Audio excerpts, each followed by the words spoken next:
Today we're looking at Final Destination, a movie that traumatized me as a kid, but then again, it's rated R. I probably shouldn't have watched it as a kid. And even if you've never heard of Final Destination, chances are you know all the references. So the film stars a group of high school students who are making it onto a plane to go to Paris for a French class field trip.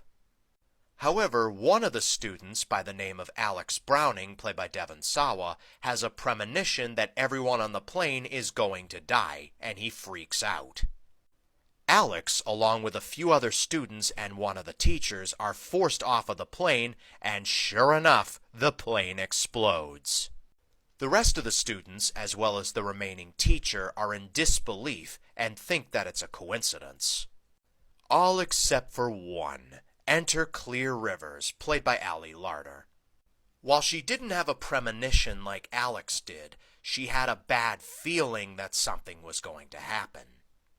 And you might think that just because they survived the plane accident, they're A-OK, right? Wrong. It turns out everyone on the plane was supposed to die, and because of the survivors, Death is angry for being cheated and wants to finish them off one by one. And that's pretty much the plot to every single Final Destination movie. Wanting to find a way to stop this, Alex tries to find some answers. He breaks into a morgue where he's caught by the morticianist named Bloodworth, played by Tony Todd. You know, Venom from the Insomniac Spider-Man games.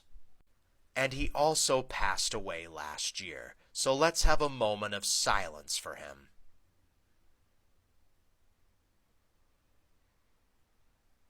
Moving on. Bloodworth tells Alex and Clear that there's no way to escape death, and that it will get all of us sooner or later. Alex refuses to give up, however, and he tries to figure out a way to cheat death again. He tries to study death's design in order to figure out who's next and try to save them. However, due to his premonition, he is wanted by the FBI for questioning. And every time he tries to prevent a death from happening, he becomes more of a suspect.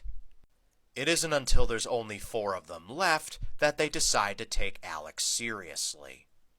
One of them, having recently lost his girlfriend, drives his car really fast and stops at a train crossing. Everyone else tries to tell him to get out of the car, but he won't listen. He's just done with life. His senses do kick in eventually, and he tries to get out, but he struggles to open the door.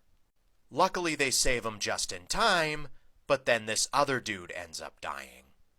Wanting to protect Alex from the FBI, Clear decides to send him over to her father's cabin, where he'll be safe. He even attempts to death-proof the house and everything.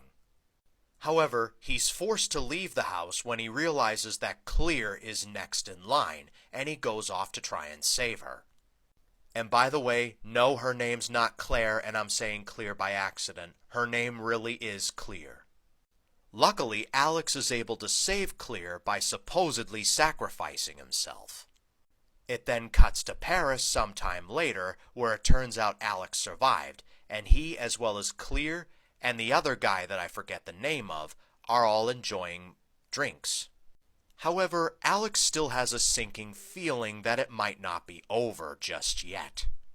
And sure enough, it's not over.